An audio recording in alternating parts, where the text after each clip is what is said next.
জানেন, যখন আমরা কান্না করে আল্লাহকে বলি, ইয়া আল্লাহ, আর কত সবর করব, আর কতটা সবর করতে হবে আমাকে, আপনি কেন আমার দোয়া শুনছেন না? আপনি কিছু তো জবাব দেন। ইয়া রব, আমি কি এতটাই পাপী? আর জানেন, এই সময় শয়তান আমাদের মনে এত ওয়াসওয়াসা সৃষ্টি করে, যেন মনে হয় আমাদের জীবন অন্ধকার, চারিদিকে অন্ধকার, চারিদিকে হতাশা এবং নিরাশা। আল্লাহ আমার সাথেই কেন এমন করছেন? আমার দোয়া কবুলই হচ্ছে না। জানেন, এটাই আমাদের সব থেকে বড় ভুল, কারণ তখন আমরা শয়তানের ফাঁদে পা দিয়ে ফেলি। আপনি এত তাড়াতাড়ি আল্লাহর উপরে নিরাশ হয়ে গেলেন? আল্লাহ তাআলা তো আমাদের দেখেন যে আমার বান্দা সবর করবে কি না। আল্লাহ আপনার কান্না অনেক পছন্দ করেন। যখন আপনি আল্লাহর সামনে কান্না করে দোয়া চান, আর আপনার মনে হয় আল্লাহ তো আমার দোয়া শুনছেনই না, অথচ আল্লাহ নিজে কোরআনুল কারিমে বলেছেন, আমার বান্দারা যখন আমার সম্বন্ধে তোমাকে জিজ্ঞেস করে, তখন তুমি বলো, আমি তো কাছেই আছি। যখন কোনো প্রার্থনাকারী আমাকে ডাকে, তখন আমি তার ডাকে সাড়া দিই। অতএব তারাও আমার ডাকে সাড়া দিক এবং আমাতে বিশ্বাস স্থাপন করুক, যাতে তারা ঠিক পথে চলতে পারে। সূরা বাকারা আয়াত 186। জানেন, কোরআন পাকে আল্লাহ অনেকবার সবরের কথা বলেছেন। তাহলে কোনো তো ব্যাপার আছে, তাই না? যখন আল্লাহ পাক এতবার সবরের কথা বলেছেন, তো সবর করো। নিঃসন্দেহে আল্লাহর ওয়াদা সত্য। আল্লাহ সবরকারীর সাথে আছেন। সূরা বাকারা আয়াত নাম্বার 153। যারা সবরকারী তারাই তাদের পুরস্কার পায় অগণিত। সূরা জুমা আয়াত 10। যখন আল্লাহ কোরআন পাকে বলেছেন, তাহলে আপনি কেন পেরেশান হচ্ছেন?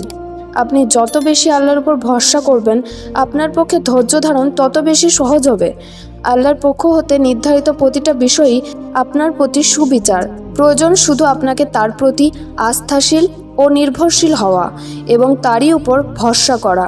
আমরা মনে করি সবর করার অর্থ হলো আমরা কান্না করতে পারবো না, চিৎকার করে কান্না করতে পারবো না, আল্লাহর কাছে নিজের কষ্ট বলে নালিশ করতে, আবদার করতে পারবো না।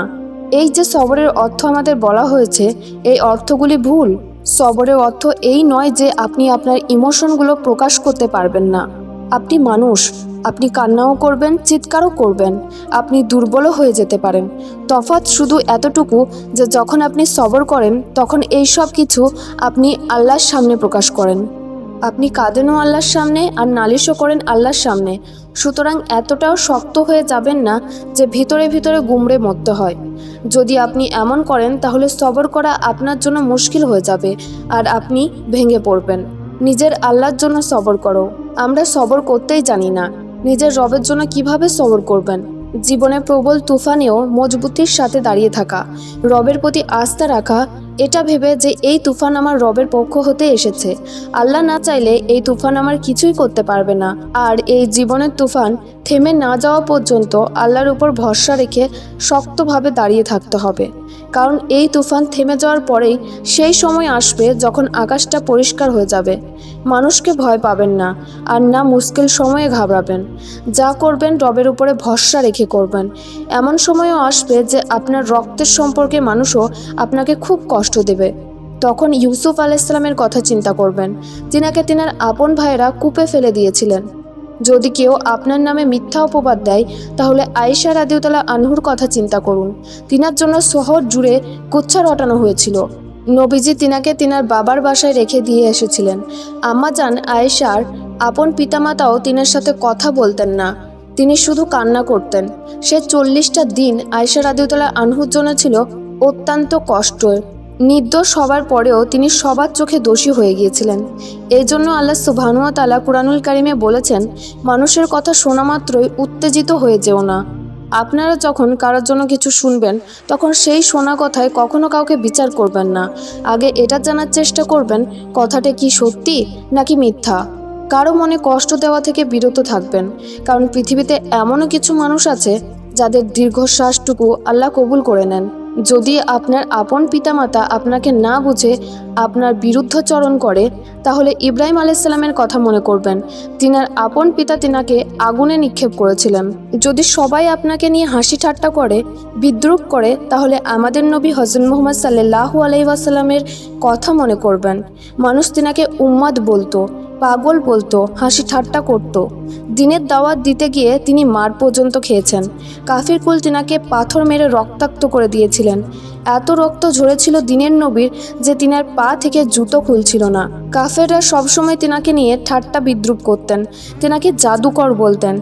যারা ইসলামের দাওয়াত কবুল করত, কাফের কুল বলতো মুহাম্মদ তাদের জাদু করেছে।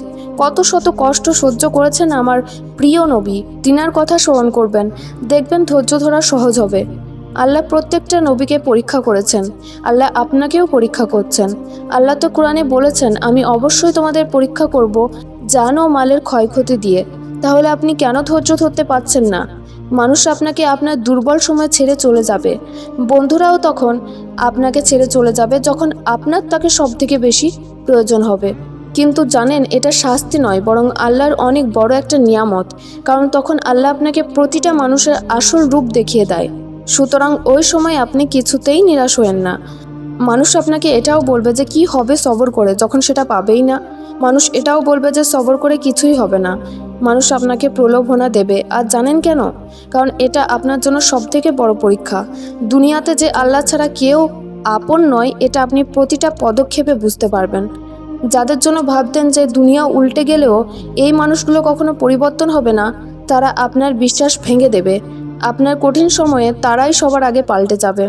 এই দুনিয়া আর তার মধ্যে যা আছে সেটা আমাদের জন্য পরীক্ষা।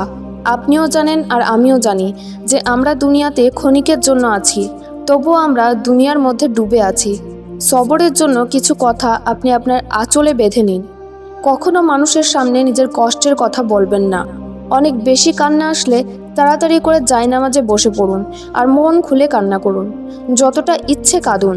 আপনি কখনো যেমনভাবে কাঁদেননি সেইভাবে কাঁদুন।